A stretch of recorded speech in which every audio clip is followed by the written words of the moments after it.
हामीले कुनै पनि कम्पनीमा गरेको बिमाको प्रिमियम अर्थात् रकमलाई हामीले कुनै पनि ब्याङ्कको मोबाइल ब्याङ्किङको माध्यमबाट हामीले तिर्न सकिन्छ, पे गर्न सकिन्छ। तपाईँ कुनै पनि बिमा कम्पनीको अफिसमा नगइकन तपाईँले आफ्नै घरबाट मोबाइलबाटै तपाईँले त्यो प्रिमियमलाई रकमलाई तपाईँले तिर्न सक्नुहुनेछ। आजको भिडियो यो सम्बन्धित रहेको छ। यो भिडियोलाई लाइक गरिदिनु होला। आजको भिडियो हामी सुरु गरौँ।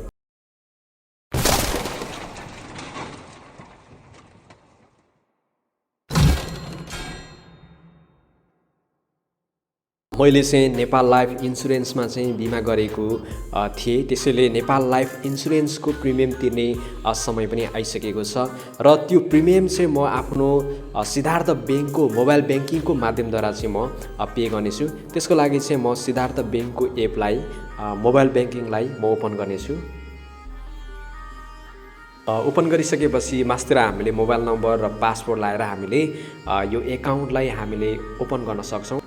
तर हामी यो एकाउन्टलाई ओपन नगरिकनै कुनै पनि बिमाको प्रिमियमलाई रकमलाई हामी तिर्न सक्छौँ। त्यसको लागि चाहिँ मुनितिर हेर्ने भने चाहिँ पेमेन्ट भन्ने अप्सन रहेको छ। यसमा तपाईँले टच गर्नुहोला। तपाईँले ओपन गरिसकेपछि चाहिँ यहाँ तपाईँले विद्युतको, वाटरको, टिभीको, इन्टरनेटको विभिन्न कुराहरूको तपाईँले पे गर्न सक्नुहुनेछ। म आज इन्सुरेन्सको गर्ने भएको हुनाले यहाँ इन्सुरेन्स रहेको छ, यसमा तपाईँले टच गर्नुहोला।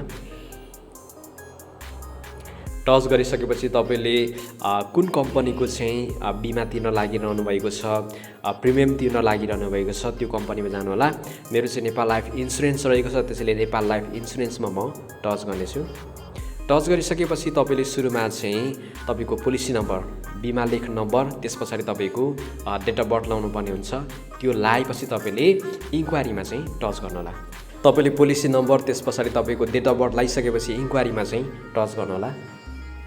यहाँ चाहिँ मेरो मिलेन भनेर दिएको छ। सायद मैले चाहिँ जीवन सारथी बिमा गरेको कारणले गर्दाखेरि डेट अफ बर्थ चाहिँ मेरो पनि, त्यस पछाडि मेरो वाइफको पनि भएको हुनाले चाहिँ मेरोबाट चाहिँ यहाँ म्याच गरेन भनेर दिएको छ। सायद वाइफको डेट अफ बर्थबाट चाहिँ हुनसक्छ, त्यसैले म त्यसबाट पनि ट्राई गर्नेछु।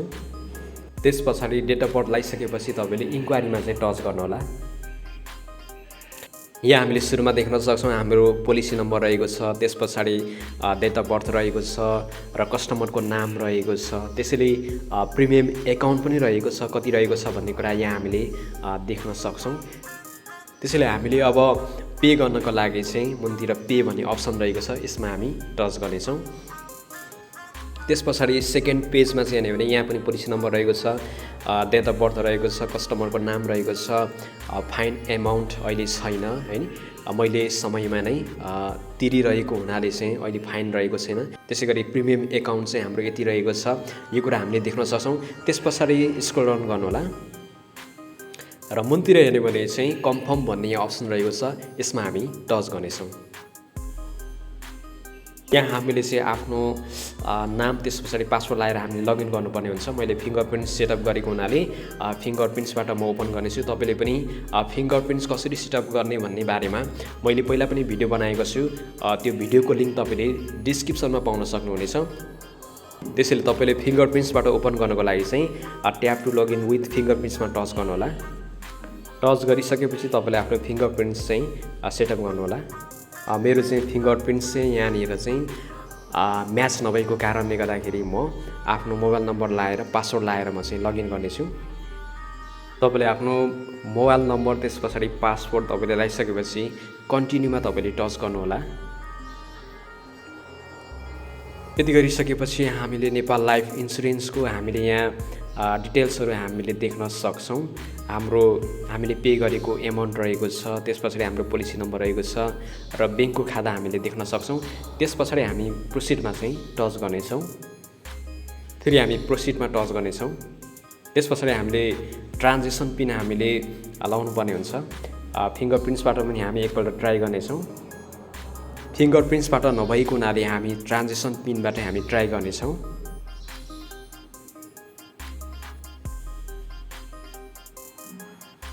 यति गरिसकेपछि हामीले यहाँ देख्न सक्छौँ हाम्रो सक्सेसफुली पे भइसकेको छ। हामीले यहाँ यसको डिटेल्स हामीले देख्न सक्छौँ। तपाईँले स्क्रोल डाउन गर्नुहोला। यहाँ हामीले ट्रान्जेक्सन आइडी देख्न सक्छौँ। त्यसपछि हाम्रो पोलिसी नम्बर रहेको छ, डेट अफ बर्थ रहेको छ, कस्टमर नेम रहेको छ, यी कुराहरू हामीले देख्न सक्छौँ।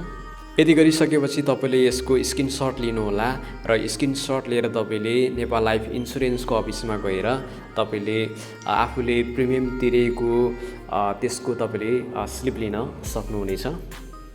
यति गरिसकेपछि तपाईँले डनमा चाहिँ टच गर्नुहोला। ल यसरी हामीले चाहिँ आफ्नो मोबाइल ब्याङ्किङको माध्यमद्वारा चाहिँ आफूले तिर्नुपर्ने कुनै पनि कम्पनीको बिमाको रकमलाई प्रिमियमलाई तपाईँले सजिलोसँग घरमै बसेर आफ्नै मोबाइलबाट तपाईँले चाहिँ पे गर्न सक्नुहुनेछ। आजको भिडियो कस्तो लाग्यो? यो भिडियो राम्रो लाग्यो भने यो भिडियोलाई लाइक गरिदिनु होला। आजको भिडियो यति नै। भिडियो हेरिदिनु भएकोमा धन्यवाद।